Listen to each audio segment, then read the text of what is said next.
coming up the entire week, both locally and internationally. Of course, I want to say welcome to the show. If you've just joined us right now, you are doing exactly the right thing, and that's what I've been telling you to do. We are broadcasting live and direct on our website, which is www.vu.ac.ug.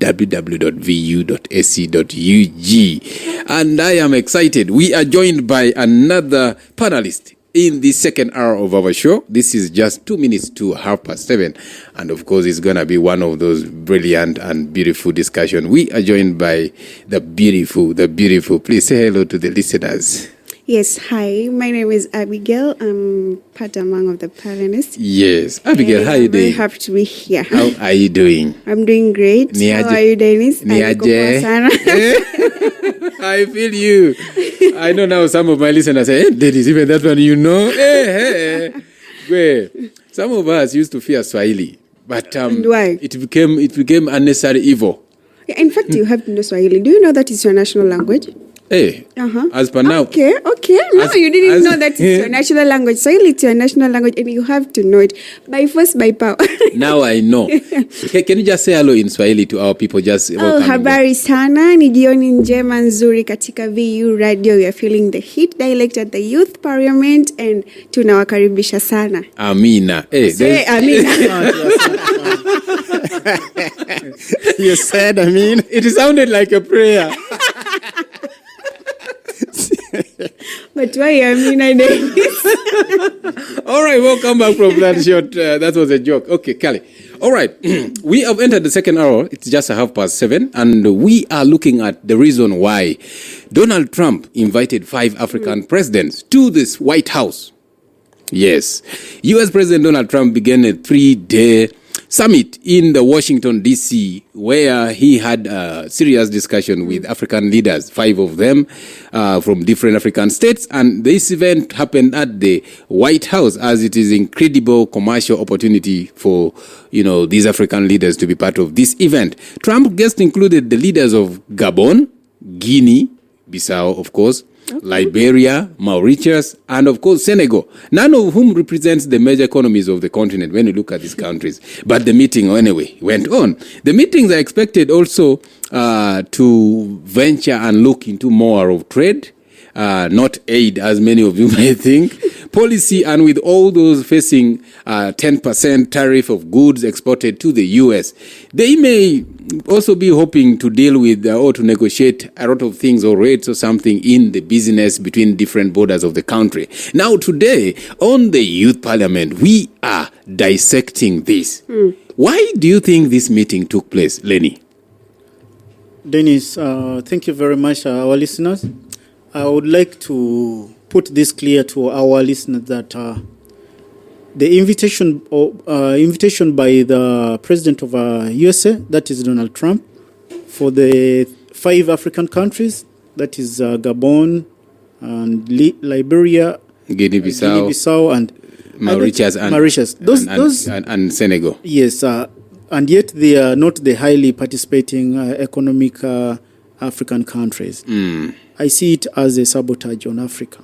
Sabotage? Yes, because when you look at the economy of these countries, and secondly, their potential resources in these countries. Which countries are you meaning? The 5? In the 5, they have minerals. Okay. They have resources that are redundant. Mauritania? Yes. Liberia, Guinea-Bissau? Yes, these are Gabon? Country. And secondly, if we look at even Sierra Leone, if we look at the first month when President Donald Trump was in office, the way he was talking about Africans leaving USA, or the immigrants in USA. Yeah. Now he's coming in. I'm putting this as question for us youth to look in. Now he comes to African leaders to invite them. Before he invited him, he invited African, these countries' leaders, like we have mentioned earlier. He invited Kenyan president who was there. He invited even Burkina Faso president who turned him down. And there is another president of South Africa, Ramaphosa. Yes. who went to him. Now, what is the key mission of Trump inviting these leaders? And yet, he was negative on the other side. Yeah. And yet, during his campaign, he was positive on African leadership and the policies in the countries. Now, here, I see he's trying to make some joke. He's trying to play some game of initiating Africans. Since Africans are now the dumping place or the market for European resources or industrial products. And of recently, Dennis, I want to put this clear. Yeah. Since it is USA dollar that is being used worldwide. Of recently, I read something whereby China, Russia, and which other countries? These big countries in Europe, they come up together to form another currency whereby they need to be trading on to avoid the sanction of USA on some other countries. Okay. So now they want to merge with Africa in that process to find ways of getting out of the situation they are in. Because now when you look at China's economy, it is twice USA. Okay. Yes. All right. Thank you so much for your submission right there. Let me move straight to Abigail. Yes. When we look at most of these countries, which president of the U.S. invited for this summit, most of these countries have common element in terms of the natural resources. Definitely. When we look at Gabon, there's oil there. They have a lot of, Gabon has more of also manganese. They have timber.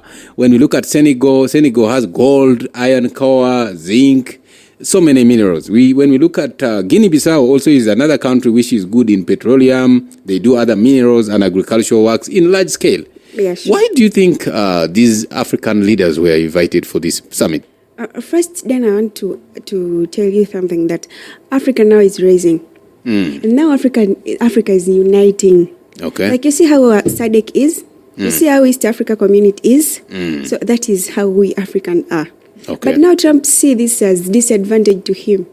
Why is he saying that this is not aid, this is trade? What if he's bringing back those slave things? Okay. Okay, so maybe he's not trying to do that. But now he's trying to reestablish instability of Africans. He wants to put that grip onto the African continent. You get me. But do you put it in only these 5 countries? How powerful are these to the Africans? Okay, because he sees potential in them. Okay. Trump is not full. Okay. He sees far. Like, okay, let me just try to invite them because I think he even called them what? I didn't read well, but I think he called them something there. I didn't recall it well. I will do some research and coming back and give you what the name he called them. All right. But, Okay, thank you so much for your submission. Let me move to Onesmus. Yes, please. Onesmus. Yes. We've seen these 5 African countries being selected and invited for the summit, for the 3-day summit at the White House. Why specifically do we see Trump, gazetting these 5 African countries, which seems to be becoming more of, natural resource embedment into their nation? What is the main purpose, do you think, we are looking at? Dennis, thank you very much.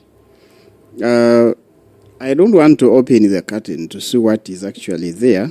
But before I go to that, we're here to act as analysts. Yes. In that capacity, but not to take positions of conclusion. True. That's why I said I'm not even a political leader. But when time comes, I shall go to that. Inshallah. Yes. Now, the issues of the 5 countries are issues that we need to ponder about. Okay. The first place, we look at their location. Some of these countries are located in South Africa, West Africa. Western, yes. And when we look at the strategy of US nowadays, it has seen that its relations with African countries is being crippled by the presence of China. Okay. Recently, we can recall that a senator stood and was like, why would the Biden administration impose sanctions against a government that, like Ugandan government, that has its internal legislation and has helped us fight the terrorists? So you see the relation that these people want to create. In their opinion, they feel like if those engagements happen, especially with those weak powers that need a lot of support, you know, Gabon is one of the poorest countries on this continent. And yes, but it is. minerally. But in terms of minerals, they are strong. So they are not using the resources that they have. So when we get to that, it is easy to lure them into something that they may not understand. You know, they have even said it is not aid. Okay. But it is aid. For these people, they give you less, you return much. People even look at aid and they're like, I think these people are helping us. They are giving us these $1 million.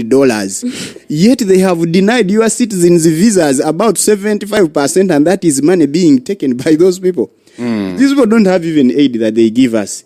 It may be trade, but in that line of trade, they want to stifle, to strangle those economies to see that they can accept the power takeover, given the threat in security that the US as a superpower is facing, to even plant its security missions within those countries. Onesmus, yes, please. Which African leader would you think would not want to relate with the US, given the power, the value in terms of money and their currency? Except if maybe you have another superpower on the other wing, maybe you are Russia, Yes, we can understand that even us, there are some grounds where we would not love to associate with those superpowers very closely and openly. Yeah, in Uganda, if you say openly, I can allow. But we associate with them through closed doors. So there is no country that would say no. But in the end, what they are trying to do is to tie your economy, have agreements. You remember when Trump was coming for his first term, he said, Museveni has drained in power. We are going to tell him to step down. When this guy came, only after a week, we didn't hear any word. People said, I think he's coming. He didn't come. And later we had him beginning to even side with him. And when he won, he was one of those people who congratulated him. So I don't want to quickly believe that whatever they are intending to do as the US is in the interest of those 5 African states. All right. Dennis. Hold it there. Let me first get Ken's view on this. Ken, we've seen now these 5 African leaders invited for this summit. And our question is, what do you make of this meeting? Thank you. You're welcome. We all talk of minerals when we talk of Africa. Because Africa is just a store for these bigger continents. I mean, these are the big countries. And being the United States of America, they are known for their chaos, or is causing chaos. Okay. After causing this between Israel and Iran, they are now resorting to Africa. The reason why Iran was being attacked by Israel, the reason they gave us was these people were actually coming up with nuclear weapons, massive weapons of destruction, which wasn't right. But the reason was in one and a half to 2 years back, Iran had actually found out it has more than 27 trillion US dollars. That is the worth of the minerals, the oil, crude oil. They had not actually tapped. Get it? So America saw it as they are trying to control these other continents or countries not to find out how to benefit from their minerals. And I will come back to Africa, give you an example of the country you all know right now, and we are proud of, which is Burkina Faso. By the leadership of the President Ibrahim Traore, back in 2022, actually before 2022, by the foreign companies, mining companies, Burkina Faso was getting $1 billion US dollars annually from their minerals. But after Traore nationalizing their minerals and doing it by themselves, they are now getting over 18 billion US dollars annually. So you see the difference. The richest countries in Africa, they will tell you, which is the richest country in Africa? Congo. It is Congo. It is Congo. What is their standard of living and how are the people in Congo for over years? We all know there is an agreement between Donald Trump and Congo, the president of Congo, to take over their mines. We don't even know what the discussions go deep to. You get it? And we all know the reasons as to why these other African countries actually finding it very important to engage in these wars in Congo, which I believe will not end until Congo stands by their own. You go back to check these countries which are actually southern bordering America, like Chile, when they tried to nationalize their actually it was copper and telecom companies. America backed up a military coup, which led to 36 years of war, that civil war, ending to over 30,000 people losing lives. You move to Guatemala, trying to nationalize their what?